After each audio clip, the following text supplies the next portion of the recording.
My parents asked me to pay off my brother's $200,000 debt. When I said no, they called me selfish.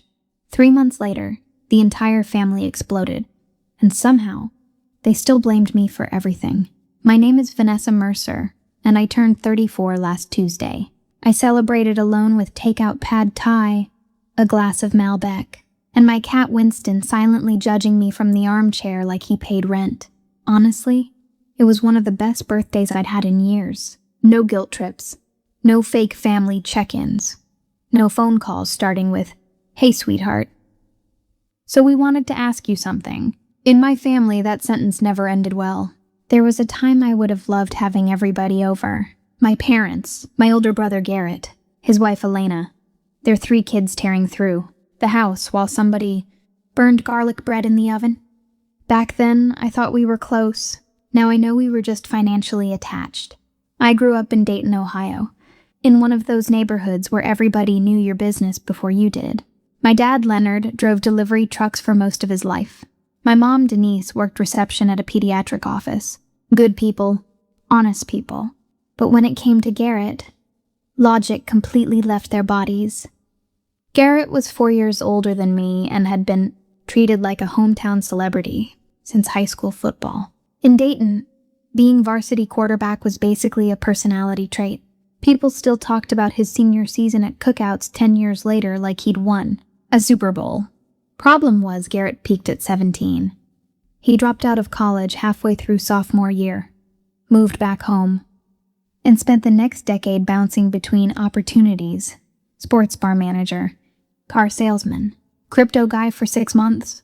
Then came the pressure washing business, which lasted exactly long enough for him to post motivational quotes on Facebook about building generational wealth. Meanwhile, I was working nonstop.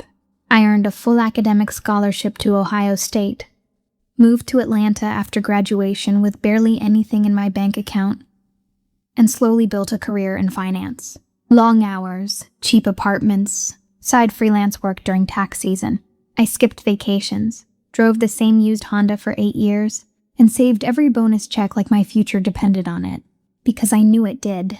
By 33, I'd bought my condo outright. No mortgage, no debt. Nothing flashy, just stability. The kind nobody in my family had ever really experienced. And that's where I made my biggest mistake, I told them. Not to brag, my mom had asked about the condo during one of our Sunday calls, and I answered honestly, paid in full. There was this tiny pause on the phone after I said it. Then she laughed softly and said, "Well, the Lord sure blessed you, baby." But underneath her voice, I heard it. Calculation. Like somewhere in her brain, numbers had started moving around. 6 months later, my father called me on a Sunday afternoon while I was getting ready to watch the Falcons game. That alone put me on edge. My dad did not call unless somebody was dead, arrested, or needed money. "Vanessa," he said, skipping hello completely. "We need to talk about your brother." The moment he said it, my stomach dropped. Then came the avalanche. Garrett had spent years secretly drowning in debt.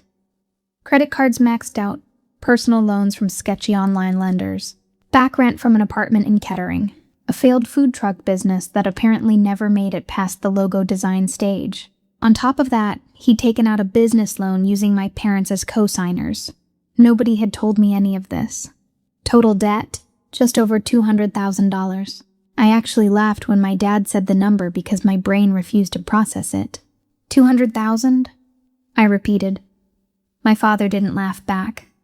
"The lender's threatening legal action," he said quietly. "If Garrett can't pay, they'll come after the house."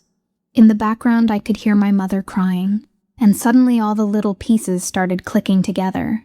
The weird tension during family calls. My mom ignoring questions about retirement. My dad picking up overtime shifts at 63 years old. They'd been covering for Garrett for years. Again.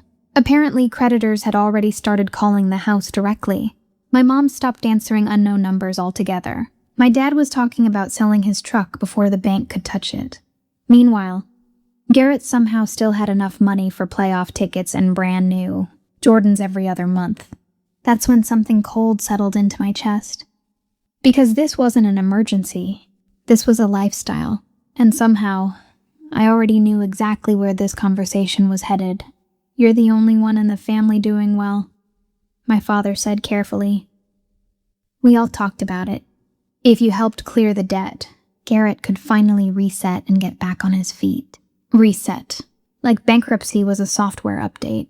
I muted the TV and stared at the wall while Winston jumped onto the couch beside me. Part of me already felt exhausted, because this wasn't the first time. At 27, right after my first major promotion, Garrett needed $3,000 for a vending machine business. He swore it would change everything. Said he already had locations lined up. I sent the money. 3 months later, he was posting Instagram stories from Miami while the vending machine business mysteriously disappeared without a trace. A year after that, my mom called asking if I could help with Garrett's electric bill. "Just this once," she promised. Then came another bill. Then another. Then school clothes for the kids. Then rent help. Then temporary car trouble. Every crisis somehow became my responsibility. And the worst part? Nobody even acted embarrassed anymore. It was just understood. Vanessa will fix it. I used to tell myself it was because I loved them, because family helps family. But somewhere along the line, I stopped feeling like a daughter and started feeling like an emergency fund with a pulse. That Sunday call was the first time I fully saw the pattern. My dad started explaining repayment plans Garrett supposedly had, future business opportunities, consolidation ideas, budgeting promises. I'd heard all of it before, every single version. Then my father said the sentence that changed everything.